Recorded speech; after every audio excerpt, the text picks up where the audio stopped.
mbega yemwe murazi ubundi kibare cyacu nimba mwibahari nini umutima wagutse. Hello, how are you? Welcome back. Let's continue with our lesson. I'm sorry I was a bit busy. I love that song, that's why. All right. Today's lesson is about homophones. Homophones. So with this word homophone, we have the word homo and phone. Homo means same, and phone means sound, which means we are going to deal with words with the same sounds. Okay, let's get started. Iri jambo rya mbere ni kwiga ku bintu by'ama homophones. Amajambo avugwa kumwe mugabo afise insiguro zitandukanye. Aha ubwa mbere dufise berry, aha dusoma berry, akandi ni berry. Irya mbere risigura guhamba. Bury means ensevelir, enterrer mu Gifaransa. Hanyuma berry inayisigura inkere mu Kirundi. Turafizo twita blackberry mu Cyongereza, blackberry, strawberry n'izindi. Okay. Number 2, waste.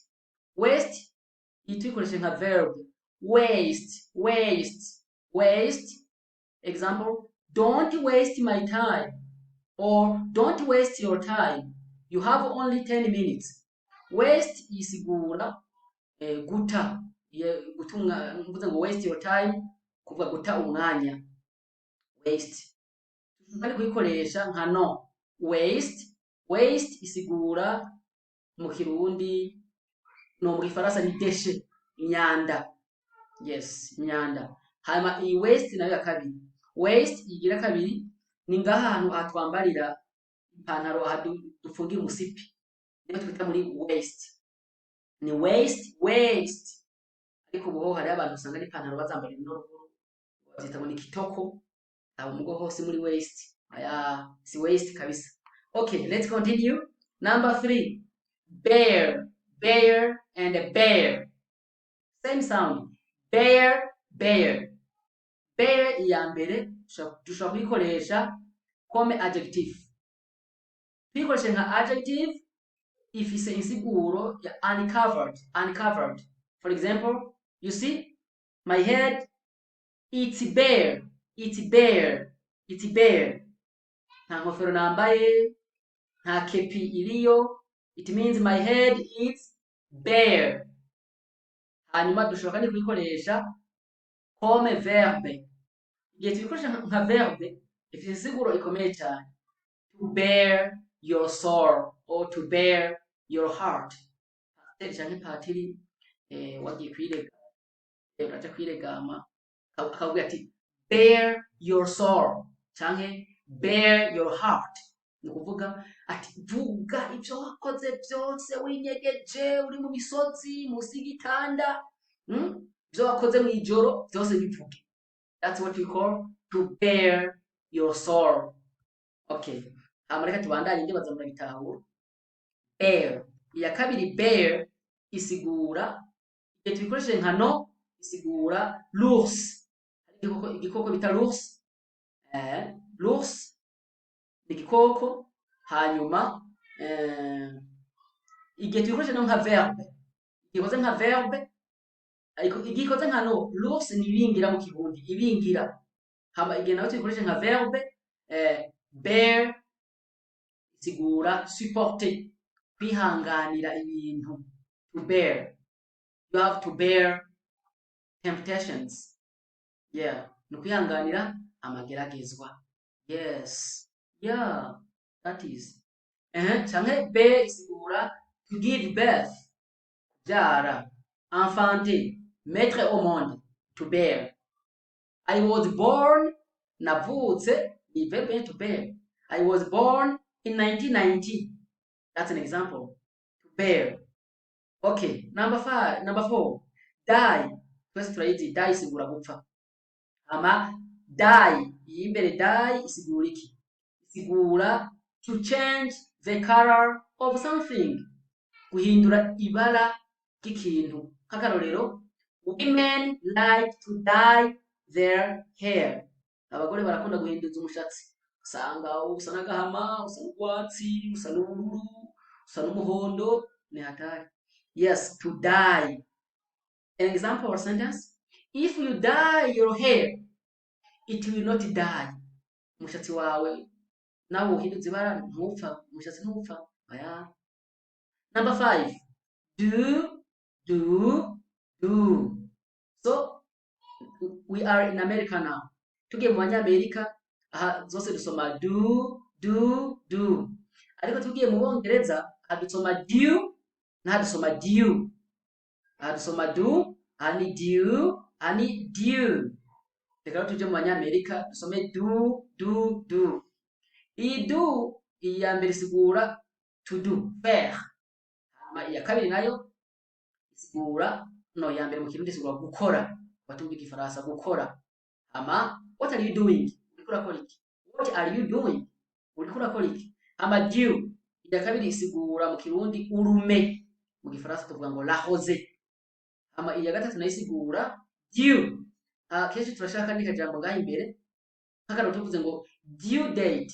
Due date ni date limite. What is the due date for the submission of our exam?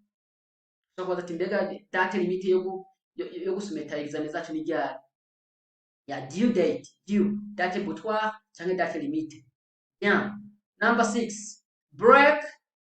Let me just move the camera so that you can see it clearly. Yes.